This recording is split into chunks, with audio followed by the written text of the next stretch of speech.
الحمد لله رب العالمين والصلاة والسلام على نبينا محمد وعلى آله وأصحابه أجمعين. maantaan ka hadlaynaa aanan xusaynaa maalinta furdadaha adduunyada. waxaa halkan aad maqasheen madaxdii meelaha ka shaqeynaysay. General Bariise ayaad maqasheen oo cashuuraha generaalka u sareeya. Agaasime Jacfar oo ah ninka u sareeya maaliyadda soo ururinteeda iyo maamulkeeda ayaa maqasheen. Cabdiraxmaan Galaambe baad maqasheen oo mas'uulka dadka cashuuraha bixiya ama gudaha ka bixiyaan ama dibadda ka keenaan. maareeyaha dekedda ayaad maqasheen.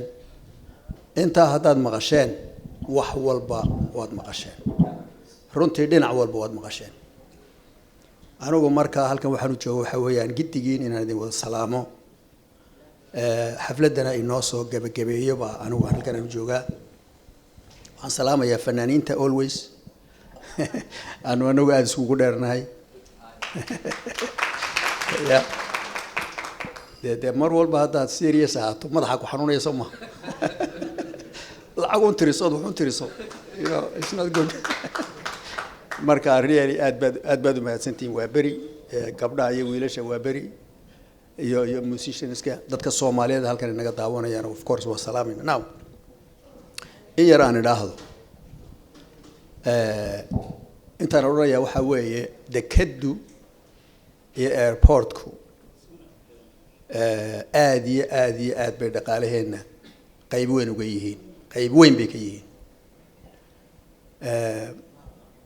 si wacanna waa loo soo habeeyey oo waa laga warramay. waxaan qirayaa anigu waxa weeye haddii aanay dekedda iyo airportku jirin, weliba dekeddaan ka hadlaynaa maanta customka, haddaanay dekeddu jirin ama maamulka dekedda customka iyo maamulka dekeddu haddii ay wagash yihiin oo dhibaato ku jiri lahayd maanta halkaan joogno maynaan joognayn kumaynaan soo dhawaaneen. generaalku wuxuu ka warramay bixinta muxuu ahaa inaan salariska ama mushaharka iyo ka warramay iyo waxyaalo kale oo nationkan ku socdo oo la bixiyo iyo ka warramay. inta badan dekedda ka timaada dekedda oo nidaamkeedu sida u soo bilaabmay aan aniguna garanaya iyo wixii maalinta nimanka iman jiray bishii iyo maanta waxa ka yimaada boqolaab ay isbedeshay dekedda lacagta ka timaada boqolaab. taasina waxay tahay in musuqmaasuq yaraaday, systemkii gacanta wax lagu tirin jirayna la bedelay, in bankii iyo customkii iyo dadkii cashuuraha qaadayay ishabeeyeen oo isla tis qaadeen ayay ku timi. nidaamkii oo la improve gareeyay oo la hagaajiyay ayay ku timi. kolleyba anu waxaan mahad weyn u celiyaa, haddana u celinayaa ganacsatada Soomaaliyeed. galaan bay iga gaarsiiyey ganacsatada Soomaaliyeed ee iyadoo duruufo adag ku jira haddana aanay waxba ku oolin oo cashuurta iska bixiya oo customka soo kasha bixiya oo marka dhibaato timaado lala fadhiisto oo nala habeeya habkii wax loo kordhin lahaa cashuuraha. ayaan runtii aad iyo aad ugu mahad celinayaa madaxdeeda iyo cashuur bixiyayaasha laftoodaba inaan u mahad celiyaa doonayaa. rugta ganacsigu qayb weyn waa maamulkay nagula jirtaa, runtii maamulkay nagula jirtaa. ayagaa nala habeeyo nala hagaajiya, ayagaa meesha dhibaato timaado dhibaatada ka joojiya, iyagaa haddii cashuur dhaaf loo baahdo coronavirus oo kale cashuurta la dhimo meelo iyagaan kala hadalaa.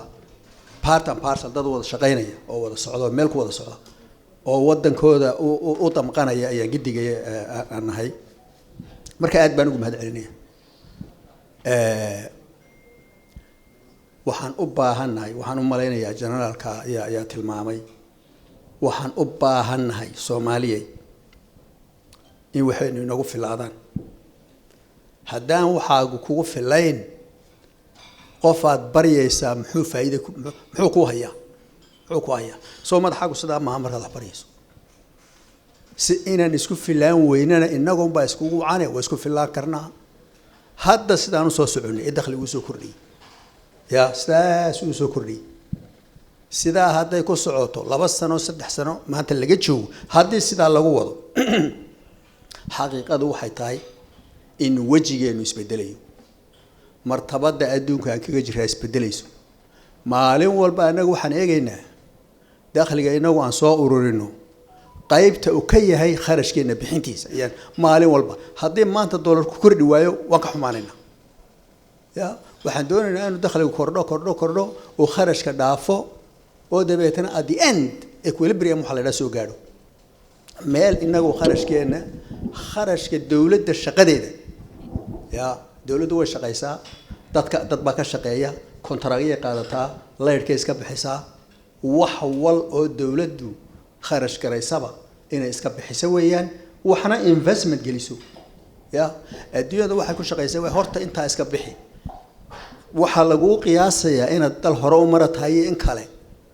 ya inaad iska bixin karto kharashkaaga in kale kharashka wuxuu waxaan sheegayaa kaliya waxa weey waa kharashka lagu maamulayo dawladda weey hatta taa gaadho tawadooyinka lagu sameeynayo iyo taleedka marba inaga baqtiya lagu sameeynayo iyo abaaraha lagaga hortagayo biyo loo sameeynayo iyo wadooyinka dadka isku xidhaya waxa soo dhan waxaad qaadan kartaa amaahdaas oo konton sano baad qaadan kartaa oo haddii aanad xadin oo aanad qulqulaasin ya 10 sano oo grace period lagu siiyo waxba laga qaadin waa 10 sano oo mashruuc socdo waxba laga qaadin hada Soomaaliland garan 10 sano wixii ka dambeeyana mashruuca laftiisu soo saaro oo isagu iska bixiyo wada dhistay de wadada toll free ka dhig toll ka dhig wada beetana 10 sano marka laga daayo wadada ku dhamaato dadka wadada maraya gamba u bixinaya marka waxa loo baahan yahay waxa weeye maamul wanaag maaliyadeed baa loo baahan yahay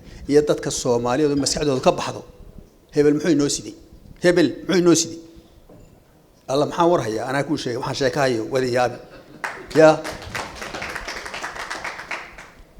ننعد باكوسو قلي وحبوك على شيء كيسن كسؤال شيء أقوله الرئيس اللي جوده وحوي ونكي نرويج كاكوسو قال محن نوكره perception كخلطان إلى إسكان فوقيا وأن ضد كإنتان ملا فريسانو إنه قلنا ماشي وحصار دقنا يقولون حصار دقنا دبيتنا نسلا أساسا now وسوق بجبيني يا مالين تاني مالين آد مهمة ويا سيدا جنرال كشاجي سدح أفر سنوات إمكان صور دافيس هسنا ودني جعفرنا وشاجي إلى هيدا كنا كسير وحنا نسكمان دونا إنه قد دخلنا أنت كسي كعي يا أي نسكمان دونا أن إسكوف اللانو سومالي أن إسكوف اللانو توجد يا مسوماسوكا أن إسكت دينو يقول قلاسك ي مكرنا ساينا لجيفيا بار بنانا يعني ترميلوجيس كان استعمالنا يود يابي لجيفيا أنا بنانيو حال مستوريو يعني وحيالا أنا دونك كلا لجوقون أيرنا نوقف صومالي وصوت الريو أول وضع سدنا مالك السلام عليكم ورحمة الله وبركاته